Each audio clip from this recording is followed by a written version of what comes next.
wabarakatuh. Yang terhormat Bapak Herman Wijaya selaku tutor bahasa Indonesia dan teman-teman yang saya banggakan. Perkenalkan, nama saya Fuad Muhammad Taufik dengan NIM 0423722871. Prodi S1 Ilmu Hukum, Fakultas Hukum, Ilmu Sosial dan Ilmu Politik. Di sini saya mau menjelaskan tentang pemahaman COVID-19. Teman-teman tahu nggak apa itu corona?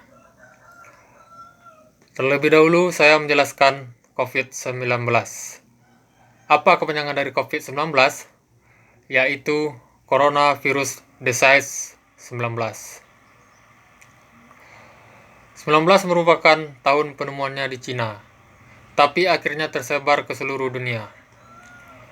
COVID-19 itu menyebabkan flu, batuk, demam, dan memicu pneumonia. Apa itu pneumonia? Itu seperti paru-paru basah yang di dalamnya berisi cairan banyak dan bisa membuat sesak napas. COVID-19 itu bisa menular melalui ingus atau air liur. Lebih buruk dari itu jika kita bersin mengenai tangan, terus kita memegang HP, lalu HP kita dipinjam orang lain. Virus tersebut bisa menyebarkan melalui HP itu, atau bisa juga ketika kita kuliah, kita meminjamkan ballpoint, lalu kita tidak tahu ballpoint itu terkena muka atau air liur atau ungus. Lalu dipinjam teman kita ketika mengendarai motor, misalnya, ternyata tangan kotor, lalu dibuat bersalaman. Setelah bersin ke tangan dan sebelumnya belum cuci tangan.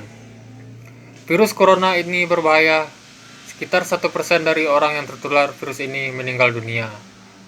Dari 100 orang yang positif terkena virus corona itu meninggal. Bagaimana cara agar tidak tertular virus corona? Yang pertama, cuci tangan pakai sabun atau pakai hand sanitizer. Jadi cuci tangan yang bersih ya. Yang kedua, jangan menyentuh wajah ketika tangan dalam keadaan kotor. Jadi cuci tangan dulu, baru bisa menyentuh muka. Ketika sakit, kita harus memakai masker. Jika tidak sedang menggunakan masker, lalu kamu bersin, gunakanlah siku bagian dalam. Namun jangan sampai tersentuh ke muka. Selanjutnya yang keempat, jangan lupa makan makanan yang sehat dan bersih. Penting juga mengkonsumsi vitamin C. Terus yang kelima, social distancing. Apa itu social distancing? Adalah cara sederhana untuk memperlambat penyebaran virus corona.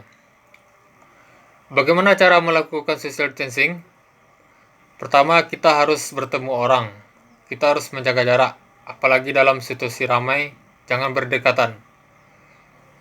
Dari bioskop, mall, konferensi, atau dalam sebuah tempat acara yang dihadiri oleh lebih dari 30 orang. Yang kedua, misalnya mau cari tempat makanan di luar, jangan mencari tempat yang ramai dan antri.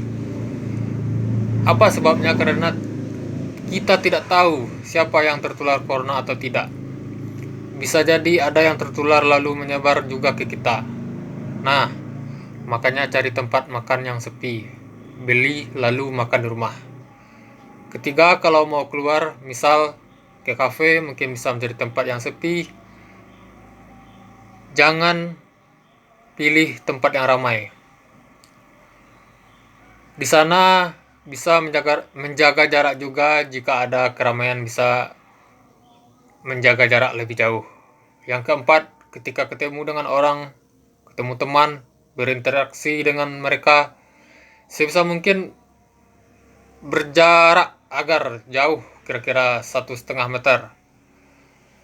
Yang kelima, kalau harus berjauhan seperti menjaga jarak, juga tidak boleh bersalaman dan berpelukan. Mungkin bisa diganti dengan menangkupkan tangan. Yang keenam, bisa mengurung diri di rumah. Jika tidak ada sesuatu yang penting di luar, tidak usah keluar. Bisa berkomunikasi juga di rumah. Yang terakhir, menjaga diri tubuh dan kesehatan supaya lebih kuat. Mengapa social distancing itu penting? Yang pertama, untuk mengurangi risiko penyebaran virus corona. Yang kedua, kita bisa jadi tidak tahu kalau kita tertular. Terus kita jalan ke mall, kafe, dan sebagainya. Terus kita bersalaman, bersentuhan, atau menyentuh sesuatu seperti HP dan lainnya. Kita tidak ada bisa menjabarkan itu ke teman kita. Akhirnya dia kena virus corona. Lockdown. Apa arti lockdown? Lockdown artinya terkunci. Contohnya, kalau di daerah seperti saya tinggal di Payakumbuh, saya tidak bisa pergi ke Padang. Begitu pula sebaliknya. Tujuannya untuk mengurangi penyebaran virus corona. Ketika lockdown harus menyiapkan makanan dan kebutuhan sehari-hari. Teman-teman mungkin ada yang merasa sakit seperti batuk, flu, demam, sesak napas. Teman-teman jangan lupa menggunakan masker. Jangan terlalu berdekatan dengan orang yang sedang sakit. Jangan lupa membawa hand sanitizer atau mencuci tangan dengan sabun. Jangan lupa juga kalau teman-teman merasa sakit, langsung periksa ke rumah sakit aja. Demikian presentasi dari saya. Mohon maaf atas kekurangan. Wabillahi taufiq wal hidayah. Wassalamualaikum warahmatullahi wabarakatuh.